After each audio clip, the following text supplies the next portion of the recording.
What would you say is the most extravagant thing you've done with money so far? Wow, bro, that's a good question. Yeah. I'm gonna say nothing. Like I do the normal things. Yeah.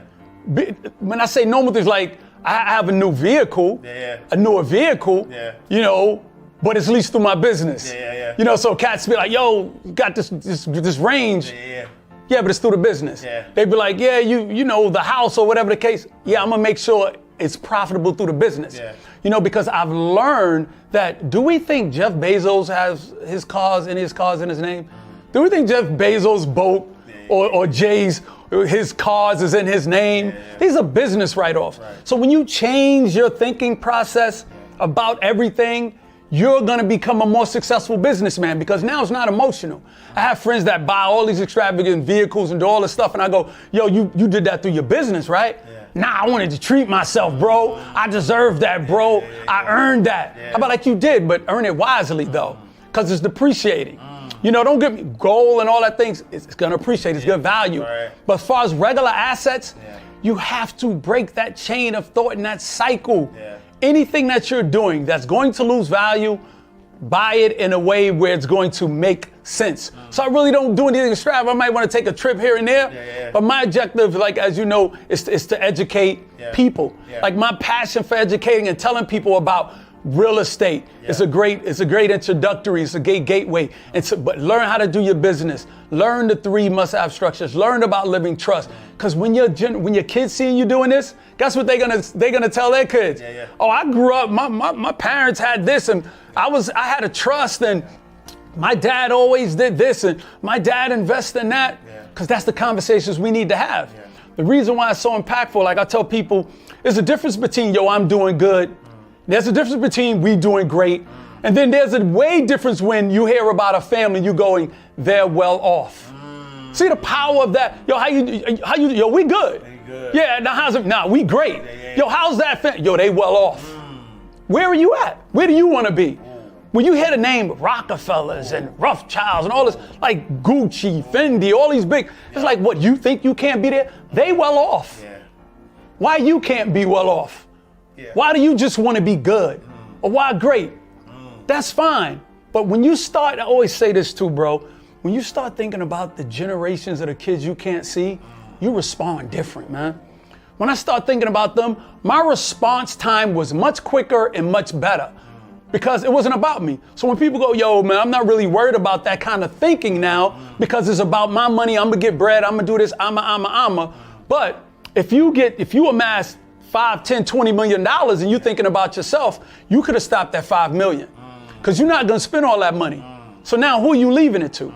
How are you leaving this to the people coming after you? Wealth is lost in the first 2 generations. I have a friend that was an investor. Well, a second-hand, third relationship of a friend. He had real estate, he died. His kids sold all his properties off for pennies of the dollar. Ripped my heart out.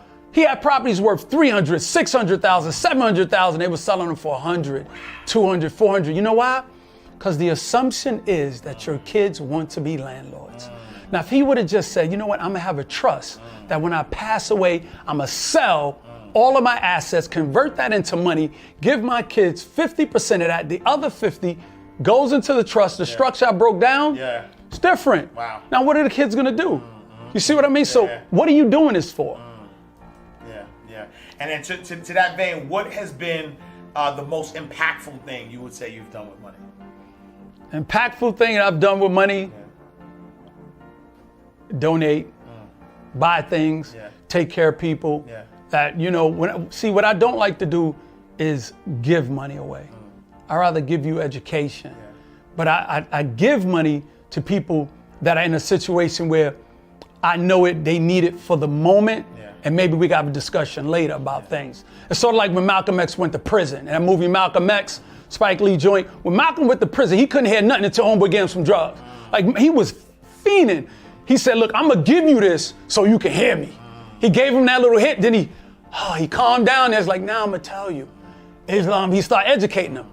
You know what I mean? So that's what I wanna do. I try to give people a little something just to get them out of that awkward spot so they can have a serious conversation about what they need to do. My belief is this: you can't run around trying to save people. You can't, I repeat, you cannot run around trying to save people. Some people's lives are meant to be examples of what you shouldn't do. Some lives are meant to crash, burn, self-destruct, and be destroyed. You know why? Because that one sacrifice would change the ideology and impression of 20 more people around them. Think about that. We run around here trying to save one person, and that person will show you over and over again why their destiny has been called where they can't be saved. Now, what do you call the person who keep trying to save that person? See, this is their problem. Now they're trying to save everyone, not just that person. They have a track record. Now what's happening to that person who's trying to be the savior? They will never live up to the full accomplishment of what their life should be, because now they're trying to save people. So now you have two people caught in a dilemma. Now you have people like us who realize and go, you know what? This was destiny. I need to go out here and become an example for the 20 people who watched him crash and burn to go, I want to be like Storm.